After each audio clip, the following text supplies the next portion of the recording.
You've seen and heard the new. Now I'd like you to listen to more of the interview I had with its inventor, my friend Eric. In the following clip, Eric and I speak quite fast. Pay close attention. After the clip, I'll ask you a question to check your understanding.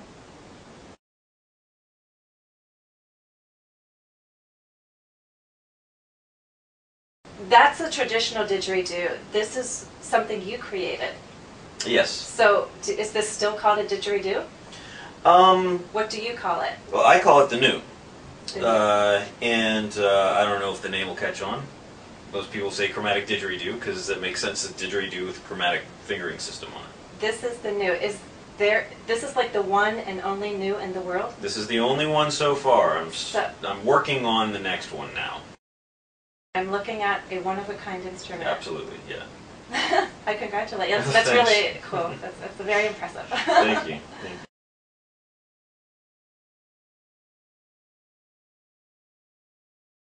you. Here's my question for you. Does Eric have only one new? The answer is yes. He explains this is the only one so far. Let's write that.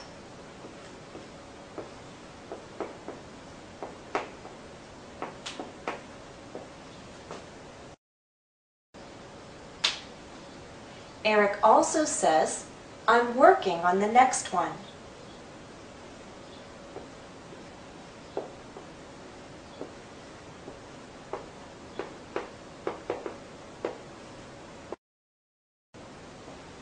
In response, I say, so I'm looking at a one-of-a-kind instrument.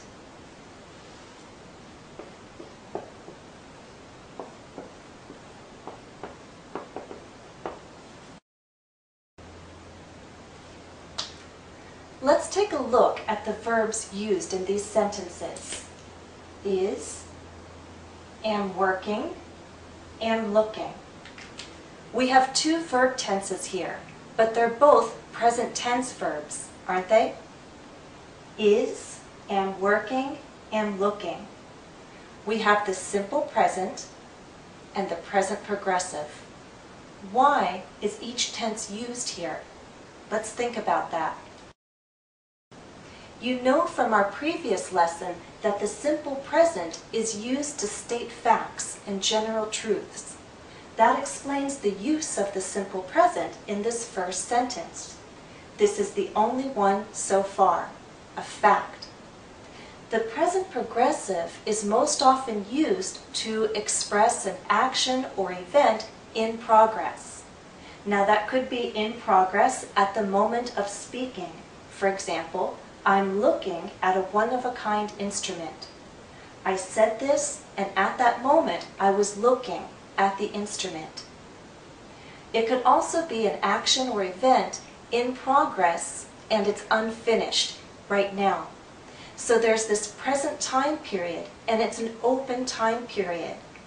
An action or event is taking place and it will finish at some point in the future, but right now it's in progress and it's unfinished.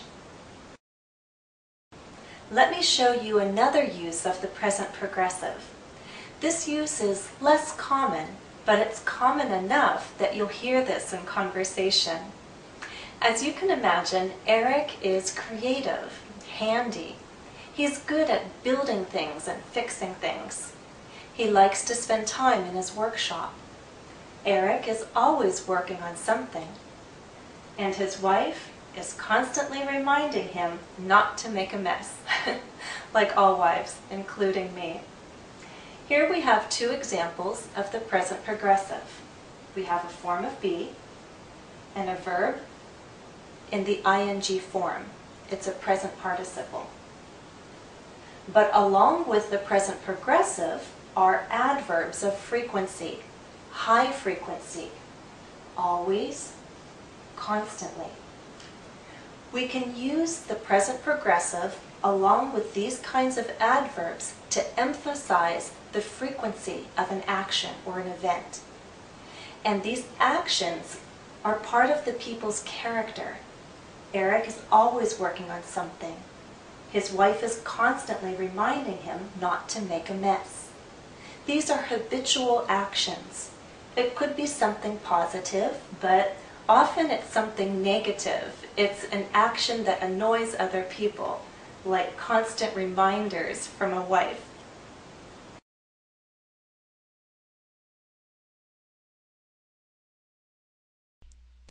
Remember, we use the present progressive for actions or events in progress at the moment of speaking, and for unfinished actions or events in the present. We can also use the present progressive to express present habits or customs to emphasize the frequency, and we do this with the help of adverbs of frequency.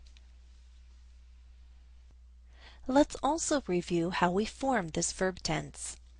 The present progressive uses a present form of be and the present participle, which is the ing form of the verb.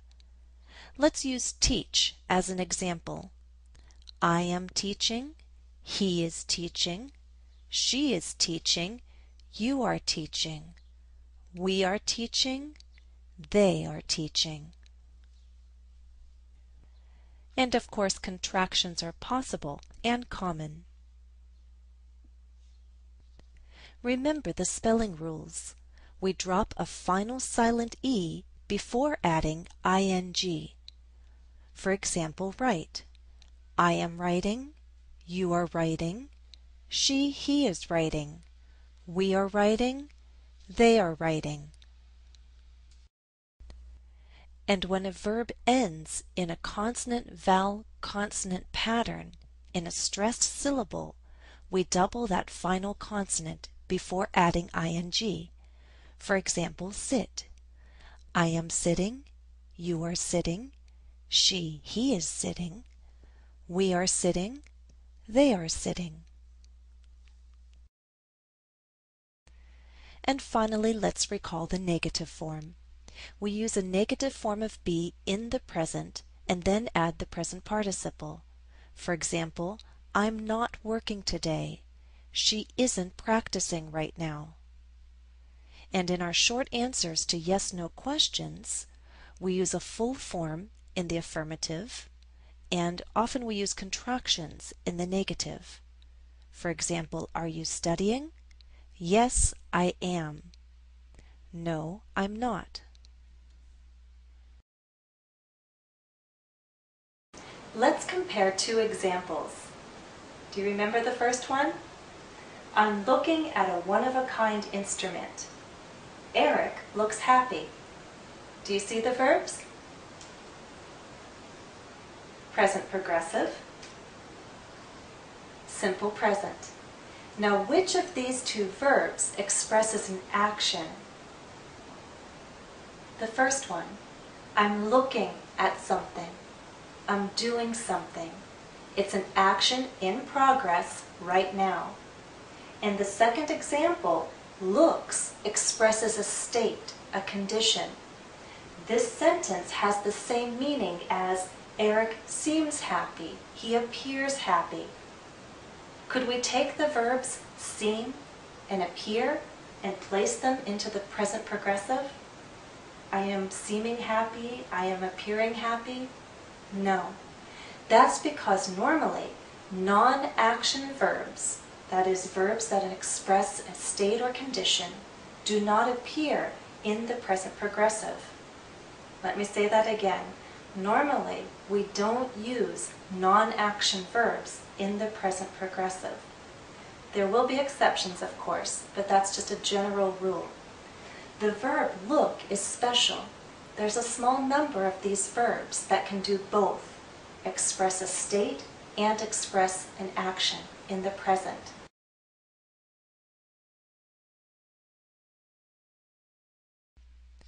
Let's remember some important differences. Use the simple present to express present states or conditions. Non-action verbs are not normally used in the present progressive. And a small number of verbs can express both an action and a state. For example, look, taste, smell. Let's consider another important difference. Look at these pairs of sentences. Read them with me. It is difficult to make the new. My daughter is being so difficult lately. I sometimes have trouble with grammar. I'm having some trouble with verb tenses. They live in Boston. He's living with his parents. In each pair, which sentence has an example of the simple present? The first, correct? And what do those three sentences then have in common? They each express a fact, a general truth. That means the second sentence in each pair is an example of the present progressive. Now, what do these three sentences have in common? What do they express? These verbs in the present progressive suggest that something is temporary. It's not the usual case, but it's happening right now.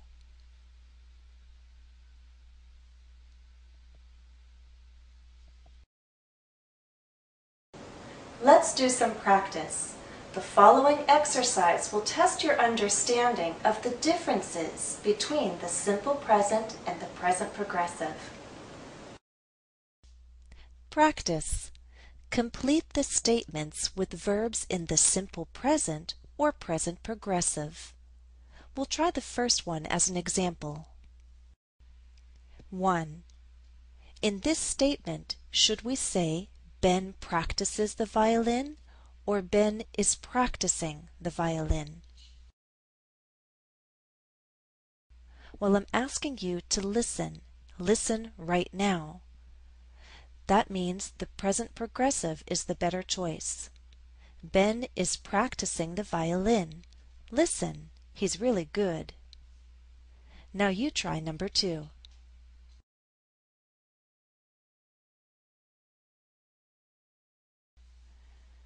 Answer: Ben practices on the violin every evening. This is a habit. It's a regularly occurring event in the present. 3.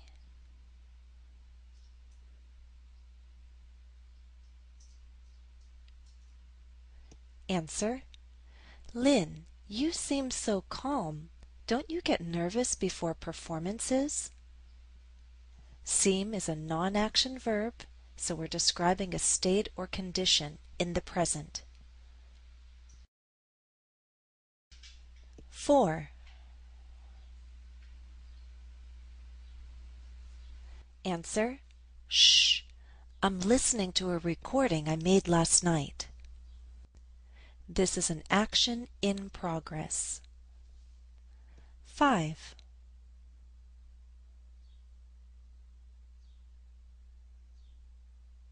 Answer: Raymond and Lynn are composing a song together. They're almost done. This is an unfinished action. 6.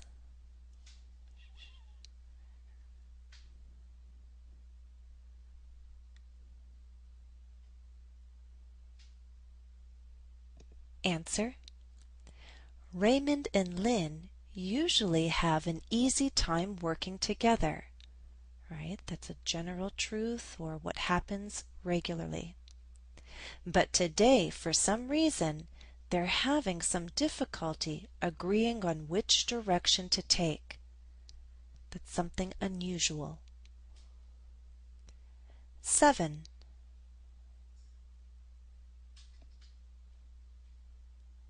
Answer: Both Lynn and Ben are accomplished violinists. This is a fact. 8.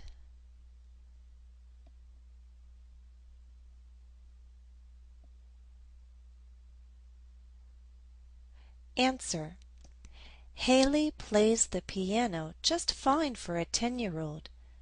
You are being unfair with your criticism. Why are you comparing Haley to professional musicians? Haley plays the piano? This is an example of a general truth. You are being unfair with your criticism is unusual behavior. The speaker is saying you're not usually unfair, but with this criticism and this comparison that you're making right now, you are being unfair.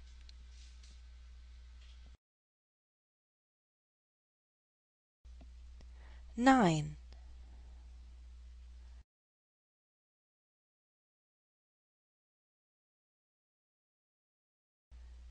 Answer: Jessica is always listening to her favorite jazz musicians. You'll never find her without a set of earphones. This is an example of a present habit or custom, and it's done with such high frequency we know it's part of her character. She's always doing this.